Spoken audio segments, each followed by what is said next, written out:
What's up everyone, Nick from ResoNix Sound Solutions here, and before we get into this video, I'm just going to show you some three very helpful and very inexpensive products that we have. First one is going to be ResoNix butyl rope, second being our ResoNix CCF decoupler tape, and the third being the OEM Volkswagen and Audi wire harness tape that we offer. So the butyl rope is really helpful, it's very versatile, very inexpensive for what it is. I like to use it for treating like door panels and other various plastic panels that have a lot of overlapping parts and also a lot of plastic clips. You can use it to help stuff in, very tight tolerance areas that you can use to help prevent them from rattling against each other. You can see it all over this door panel here. There's all these different areas that I've highlighted. Here's another area submitted by a customer. This is just some overlapping plastic on the back of a door panel, and also, awesome for plastic clips, helping hold them into place to prevent them from buzzing and rattling. On B-pillar trim, this is really common to have rattles in this area. You can use it in B-pillar trim to prevent all of the overlapping parts from buzzing against each other and creating those little rattles and distortions right in your ear. Other little various parts that I've used it in. It's also really common to use on the space between crash bars and outer door skins. This can help turn your crash bar into a, stabilizing piece for your outer door skin to prevent it from resonating as much. You could do this before you apply your CLD, and again, just helps take it that much further. The CCF decoupling tape. This is really useful for, again, decoupling tight tolerance areas. But you would use this in areas where you still need removability. Butyl rope is more of a product that you use when, it's just going in that area and that part doesn't really get taken apart. But, here's a perfect example. This is on the rear deck of a Volvo, and these were like the little covers for the tie downs for like baby seats. These plastic panels, actually, you could see them right here. This was the panel that sits right into here. Perfect little spots for it. This plastic was gonna buzz and rattle all day, and the CCF decoupler tape was perfect for it. You can use it in trim for like sunglass visors. You can use it indoors. We also offer the full sheets, but we're not gonna really discuss that. One customer even used it to make these foam washers to use around his panel clips. Really smart idea. I actually love that. And yeah, very versatile product, very inexpensive for how much you get out of it. And then lastly, the OEM Volkswagen and Audi wire harness tape. It's right in the name, use it as a wire harness tape. I use it, anywhere cables are really exposed to just help make them blend in and look factory. But you can also use it inside of doors or behind panels to help prevent those, harder OEM wires from rattling and buzzing against your plastic panels. So now that we have that, let's get into this video. Thank you for listening.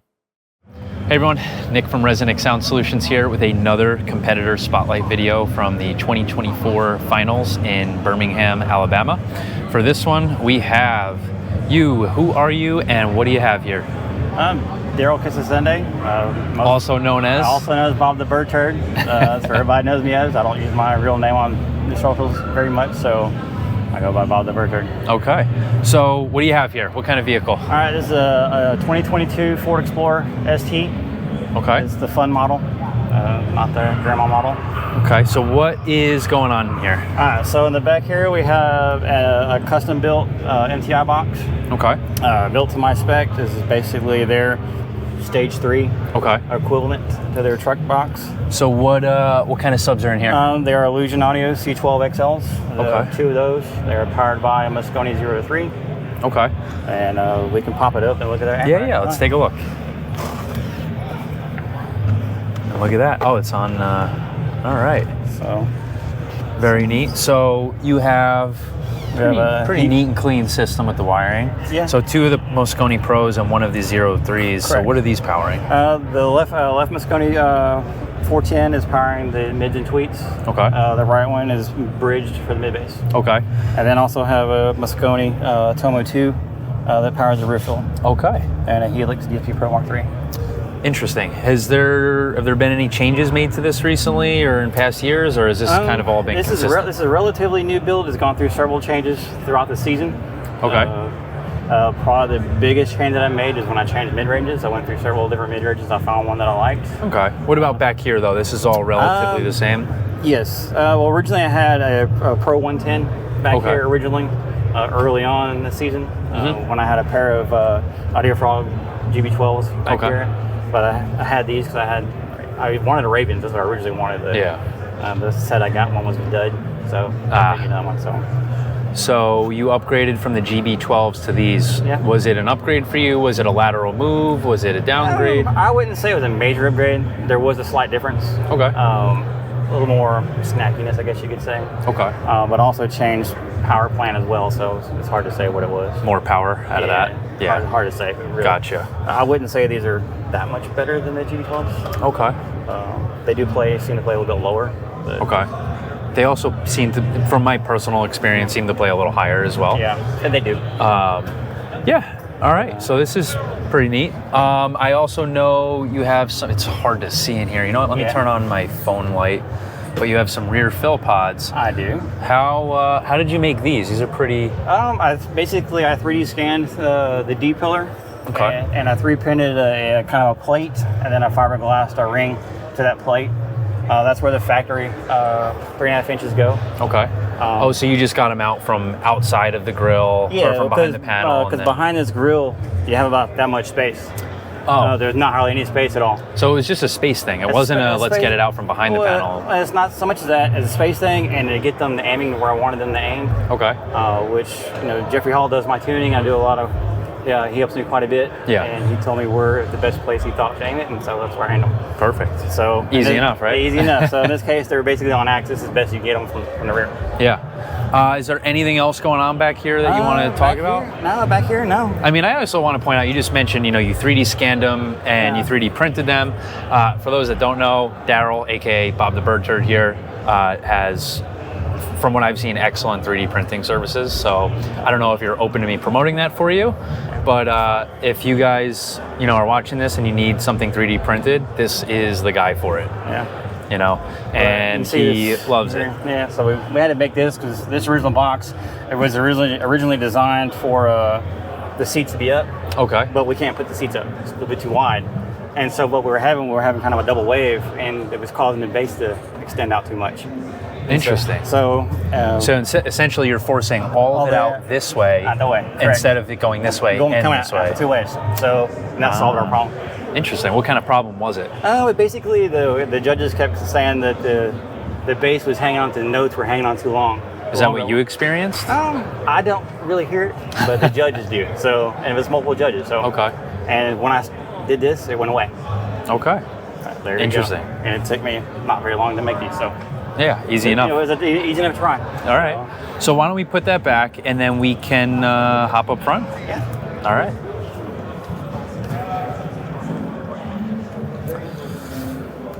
Okay. So I'm going to open this real quick. You can leave that closed, but these are really nice. So what do you have going on up here? All right, so basically, this is probably my third set of pillars that I've done. Third. The first one that I had made, I've changed mid drivers since then twice. Okay. But they also wasn't really what I was wanting at the time. At the time I had no idea or no intentions of ever competing. Okay. And that quickly changed. So. Why did that change? Well, I found that it was always something that I wanted to do. Mm-hmm. But growing up, when I was younger, in the late '90s, early 2000s, life didn't allow it. So, and then it just kind of went away, and then I come to this vehicle and decided to build a system that I've always wanted. Mm-hmm. And then you're like, screw it, like why not show up? Just do it, yeah. Yeah, why not have fun? Yep, exactly. Meet some people. So I always wanted to do it, and so I decided, why not? Let's do it. Cool. We're glad to have you out here. Yeah, and so. Have you been having fun? Oh, it's lots of fun. Good. Lots of fun. That's the most important thing. Time consuming. Yeah, time consuming, can be pricey if you take it very, very seriously. Yes. But, so let's talk about the setup. The doors are the only thing I know you can't see. What do you have going on in here? Right now, there are a set of Morel NW9s. Okay, so you can fit 9s in here. Yes, and I have lots and lots of ResoNix in the doors. There we go, baby. So this vehicle is full of ResoNix. So why is that? Because it works. Well, I mean, it works. Outside of that, why so much? Not even talking about ResoNix. Why so much sound ender? Because I don't like the buzz. I don't like the rattle because it takes away from the drivers. It causes nulls. It causes this. It causes all kinds distortion. of stuff. Yes. Just distortion. It doesn't make them. You're losing information from the speaker. Losing detail. So adding distortion. Yes. Yeah. And so try to get rid of that mess so it sounds the way it's supposed to, and it makes it easier to tune. Yeah. So. Okay. So now up here, I see we have the Dynaudio Esotar mid-range and the Morel Piccolo tweeter. Yes. And some nice pillars. Who built these? I built the pillars, and I had Tam. I'm not gonna butcher his last name. Tam Nguyen. Yes, that one. And I had him wrap them for me. Okay. The first set of pillars that I built, they were a similar design. Mm-hmm. I was able to wrap them, but it wasn't very good. Okay. So this time I felt that I spent more money on glue trying to make it work than it was for me to have him wrap them for me. Yeah. And so I just did him before Aculan and he did an amazing job. So with all of those changes, was it the same setup or was it different speakers and different pillars? It was the same tweeters, different speakers, but in all honesty, the response curve of these is very similar, although they sound extremely different. What did you have before? I started out with Morel M3s.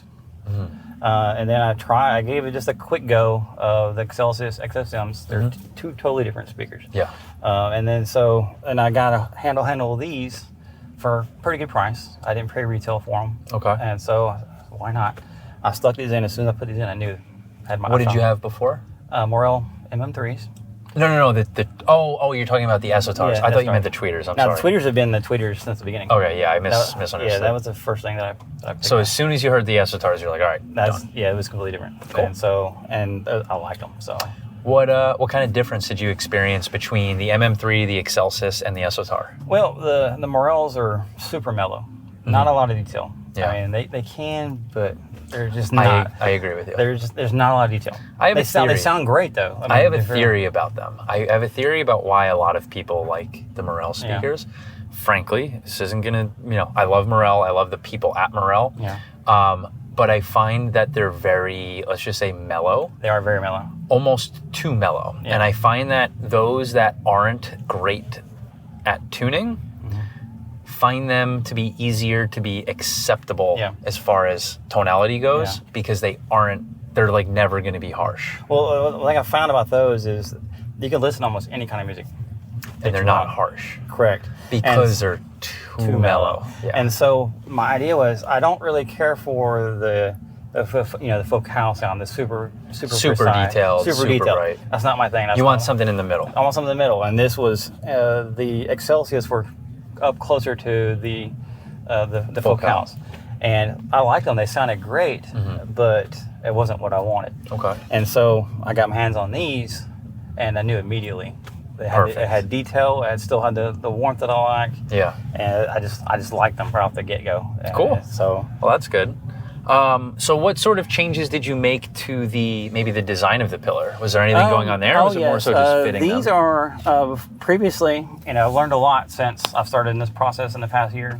Mostly around that speaker placement matters. Oh, really? Yes. I never would have guessed. Yeah. Speaker placement matters. My first pillars that I had made, they were just chunked up there. Yeah. To not be obtrusive. Yeah. And the mid-range was pointing at the dash, tweeter pointing at the thing, and I didn't make them. So, and okay, anyway, who made those? Actually, it doesn't matter. I'm not gonna say on the thing, but because he's on the internet quite a bit. So. Oh boy. But anyway, so then my second set of pillars, I wanted to bring them, try something different. They weren't quite like this, but they were more pointed how I originally wanted them, which was basically they were pointed top of the. So they're kind of off axis, for the most part. Yeah, and then the tweeters were pointed directly at the V pillars. Okay. And the response worked well, had some comb filtering.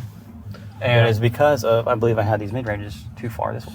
They were too far away from the windshield. And interesting. So I had some comb filtering that, Jeffrey was able to kind of fix sort of on paper, but it doesn't fix the, inherent, it's hard to fix. Yeah.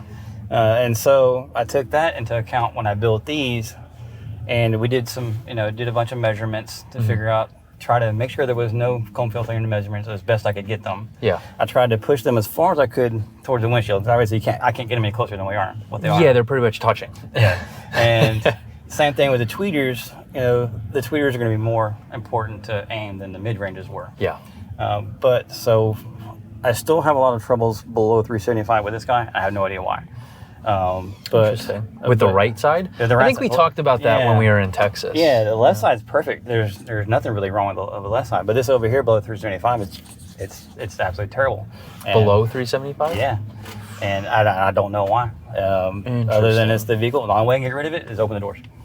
So it's a reflection of some kind or what? But I don't know. So it's probably just a reflection from, it firing at, you and you hearing it like here, and then also some of it reflecting. But here's here. the kicker. It's even there at close range, with the mic being in close range. But if you open the doors, it goes away. It's very strange. I can't explain it. If anyone has any theories out there, comment in this video. I have no idea. All right. Like I said, I can open one door, it won't go away. Open both doors, it goes away. Really? But even doing a near field, it's even there near field. I thought something was wrong with the driver. Hypothetical scenario. You're going through the factory radio. Yeah. Sure it's not a signal thing? You ever tested the signal? I have not. That might be something to look at. Maybe something is, you're using an interface, right? Yeah. Maybe there's something with like the... But if I open the doors, it would still be there though. I would think. But maybe there's some sort of like digital signal that goes in and changes something when the doors are open versus closed. I don't know. I'm gonna try to deal with it here pretty soon. So. All right. Something to try though. Yeah. Anyways, what was the biggest change you experienced from changing like the pillar layout? Like the end result experience, not like the measurements, not the, not the look. Like what was your actual audible result? Even before, my stage was pretty good. Yeah. So my stage didn't really change that much. It was easier to tune because we got rid of all the comb filtering and all the other mess that we had. Okay. So it was easier to tune. The biggest change was actually from the driver change. It's just the tonality. Just a general characteristic. It's characteristic of how it sounds. It sounds much better. It's much more separated. The instruments are more separated. It's more detailed, more focused. Okay. I guess would be the way to say it. Okay. So, I see you have the Helix conductor here, or the Helix director. Pretty nice. You 3D printed this. This looks pretty neat. That was actually the first thing I made. Really? I used that to learn Fusion 360. Really? Uh-huh. So you've only been doing that for a short period of time? A year and a half, so. Yeah. Really? And again, for those that don't know, this guy's been cranking out 3D prints for everybody. But yeah, that was the first thing that I made that learned Fusion. It's actually complicated prints, multi-part. I can imagine you're doing some upgrades. Oh yes. You always are. This thing's fitting to get tore apart because I can't leave well enough alone. So what's the upgrade you're looking forward to the most? All right, it's probably the one I look forward to the most is going to be a Illusion C10 and the footwell. So you're doing a front sub? Oh yes. There you go. I have a vision for this thing from the very beginning, and I won't be done until that vision's done. Originally, it didn't include a C10 or a front sub, but just because of the nature of the vehicle, with that box back there, it falls off a little bit at 60 hertz to 80 hertz. Mm-hmm. So playing doors down to 50 is like not a great idea, no matter what. That makes it complicated to do. So we're doing a front sub, and then ultimately, I want to lose that box because it's big. It's big and it takes up space. What are you gonna do? Probably gonna do an 15. Just one? Maybe two. Sealed? I didn't decide yet. It'd be sealed. I got 4 cube to work with approximately. So wait, you're gonna get rid of that box? Oh yeah. Because it's too big? Because it's in the way. Oh, so then where are you gonna put it? I'm gonna put the sub down in the tire wall. So what are you gonna do with the amp rack? I'll move it. I'm gonna actually use that third row seat back there and mechanize it. So you're going crazy. Oh, I'm going nuts. Okay. Interesting. That's the plan. And actually, I've worked on this car before, not yours, obviously, but there is a ton of room in that spare tire wall area to do whatever there's the hell at you least want. 3.5, 4 cubes. I'm gonna 3D scan it and actually model it to see how much space I got to play with. Wow. All right. So that's interesting. Any other upgrades? Got new tweeters coming in. I just want to try something different. Okay. So I got some ZR Saturns. Okay. They showed it at my house today. Really? Oh yes, I'm excited about that. You didn't get them in before, you didn't have them shipped here, so you could get them in the parking lot? No, I learned my lesson at Aggieland. Right, the weekend before Aggieland, I put these pillars in and changed the refill and made too many changes, and it didn't go well for me. So it didn't go well for you. No, so I learned my lesson on that one. All right. Any words of advice for anyone maybe who's about to go into these stages you went through maybe a year ago? Well, everybody always says they go to shows and listen to other people's vehicles. That's absolutely true. I also say, learn what you're trying to figure out what you're trying to do. You know, because I'm going through some stage, I'm spending boatloads of money just trying things. Yeah. You know, going and listen to what you like, what you don't like, and I think that will help you, you know, decide. Might even save you some money, but I'm a glutton for punishment. I'm constantly changing stuff, so. You are. But I want to be done with this, though. You sure about that? Yes, I do. Are you one of those people where the destination is the ride? Or there is a destination, you're just not there yet? Actually, it's one of the things I enjoy doing install. I've always done my own installations. Okay. Ever since I about burned down my S10 back in '95. Oh, no. Oh, yes. I learned from my own mistakes. That's not good. So, but I learned not to do that again. Okay. So fair enough. There wasn't no internet back then, so yeah. I had to figure it out. And so, you know, I've always done my own installs, and I found that I like doing fabrication work. So, well, you know what? When I get a new car, I'll call you. You could do it if you like it so much. I like working on my own stuff, but so, you know, I've been getting more into that and learning new techniques and new tricks of that, and just making things. Cool. So you said Jeffrey does your tuning. Jeffrey does my tuning. Total Tuning. Yes. Have you learned any tuning yourself, or you just 100% leave that to Jeff? I leave it to him since it's kind of his child. I let him tune it. But however, I've learned a lot of what he does. Yeah. I understand what he's doing now. Okay. I understand why he's doing it. Okay. Sometimes I'll look at it. I don't understand. He'll say something I don't really understand why he's doing it. But for the most part, I get what he's doing and whatever. He's very good at looking at it and say, oh, you do this and that. Yeah. Or you got this buzz. You're like, hey, we'll put a little thing over here and get rid of that buzz for you real quick. So. All right. But I think that's a great job. Yeah. I think that's pretty much it. Is there anything else you want to talk about before we get out of here? You know, you have free reign. Anything car audio? Any complaints? Any hot takes? Any hot takes? Nah, I'm not gonna. No, I'm good. All right, sounds good. I'm trying to stir up some drama here. I was trying to stay out of drama, so. Yeah, I'm messing with you. I don't want to be getting on the judge's bad sides. All right. Well, Daryl, thank you for showing us your install. Really appreciate it, and we'll see you out there. And good luck. All right, thank you. Bye. Bye.